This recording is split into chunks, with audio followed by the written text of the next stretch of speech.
instead of saying laugh, you say giggle. More interesting, right? Guffaw. Or chortle. But it's different kind of giggling is different from laughing. Exactly.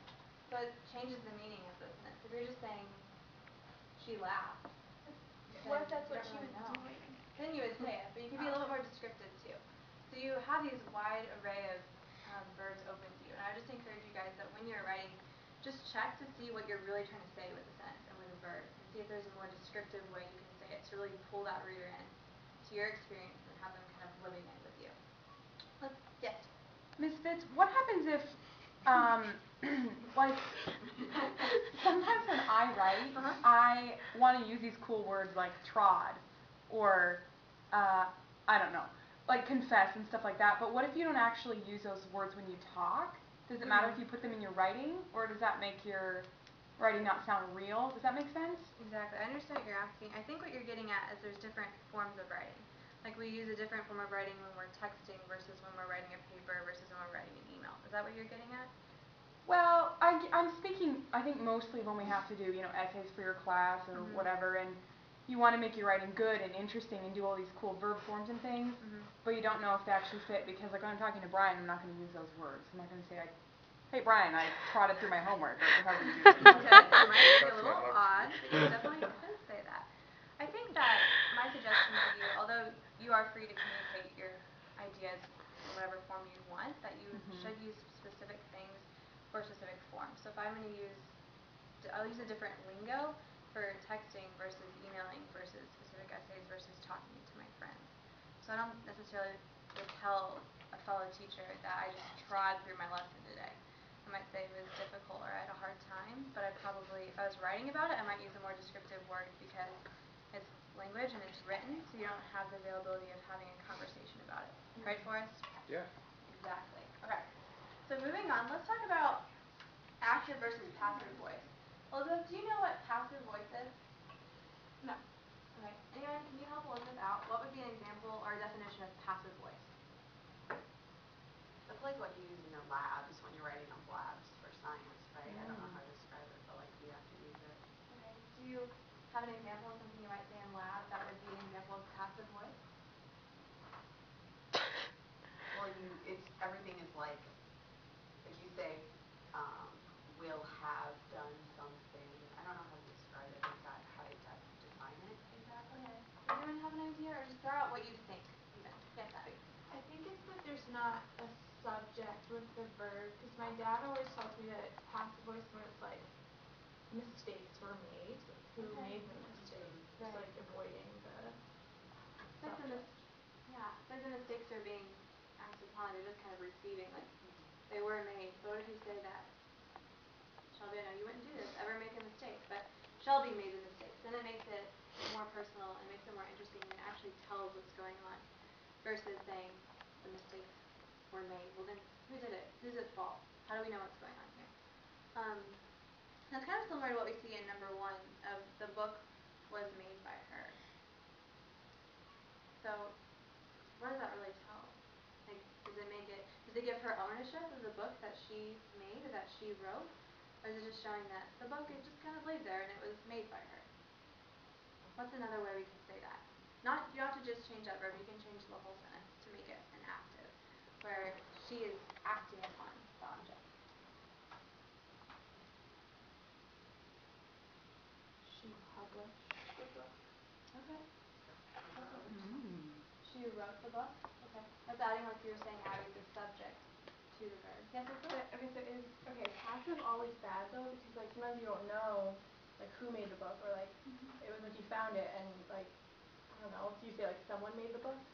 Exactly. So there are times when we do want to have passive, like when we don't know who the subject is. But I think what we want to avoid is instead of having every sentence with passive so that things are constantly being acted upon, you're not actually having a strong verb to describe who is doing it and what's exactly happening.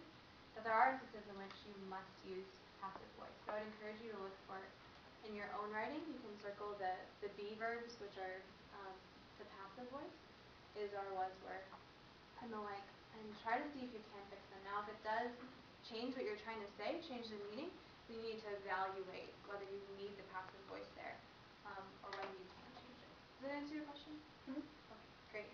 Can you do an example of that? Okay. You just said. So, should we look at number 2? Is that cool? To move on to the second one. The papers were laid on the desk. Anna angrily threw the papers on the desk. So that's an example of it being changed. Were you looking for an example of when you need to keep passive voice? Well, like you were just saying, you know to change it if it changes the meaning. Like, what do you mean by that? Well, I think April laid it out pretty well for us of what if there's a book that we just found and it was made by someone. So we could say, the book was there. And that kind of helps with the meaning because it gives this elusive questioning, why is the book there? We don't know who's acted upon it or who's done it. Does that make sense? Mm-hmm. So it's kind of discerning who the subject is and what the meaning of the sentence is. Does that make sense, everyone? Passive, active, when to use it. It's not, you can't just completely cut out passive. It's better if you can use a good combination of passive and active because it makes your verbs and the meaning of what you're writing stronger. Okay, so let's just do one more example. For number 3, the ball was kicked by Paul. Who does sports in here or has done sports? Yeah, okay. So this should be a stellar question for all of you. So can we go around the room really quickly and have each person tell me how they can change this? Make it as interesting as possible. Brian launched the ball across the goal. Got it, okay. Brian, what do you think? Rosie pummeled the ball into the goal. Anna? Miss Fitz tackled the ball into the goalie. Naturally. Nicole? I bunted the ball into the corner. Can you say it a little louder? I bunted the ball into the corner. Great. Nicole knocked the ball out of bounds. Okay. Forrest? The ball kicked Paul. The ball kicked Paul. Interesting. No passive voice. Do you want to tell me how that worked out? Well, I mean, in this universe, in my head, the ball has legs. Kicked Paul. The ball kicked Paul. So in Forrest, alternate universe, the ball kicked Paul. Correct. Awesome. Okay. Asa? The ball flew over the fence. Great. April? Paul made a goal. Okay, good for him. It's the first goal that I think has been made. The rest of them have been missing, so I like the positive attitude. Caroline, what do you have? April lobbed the ball through the window. Lob? Uh-oh, April, you're in trouble. Ethel?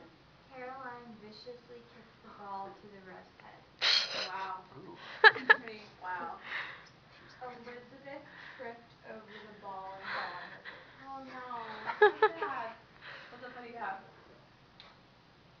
Paul kicked the ball. Paul kicks the ball. No better voice. Okay, that's all right. But we just talked about descriptive verbs, so can you come up with a little bit more of an interesting, strong verb to use? Paul towed the ball. That hurts. Not very accurate, so we don't want to do that. The goal received the ball with open arms. Wow, I kind of like the idea that the goal embracing the ball as it comes in. So we have 2 goals, the rest of them missed, but that's okay. Yes, She just used personification. Wow. Oh. I'm glad you pointed Extra that out. credit. No, I just thought it was really cool. Yeah, I think it's really cool that you guys had so many different stories that you told, but just using passive voice and using a more descriptive verb. So that was really cool for me to hear what you guys came up with. Now, I know that I particularly struggle with some verb mistakes with lay, lie, Elizabeth? Sorry. And the like, and so I just want to address a few common verb mistakes. Maybe we can just talk as a class through some things that we're challenged with, and that we are confused about with verbs. So, for number 1, who can read that and then try to fix it for the class?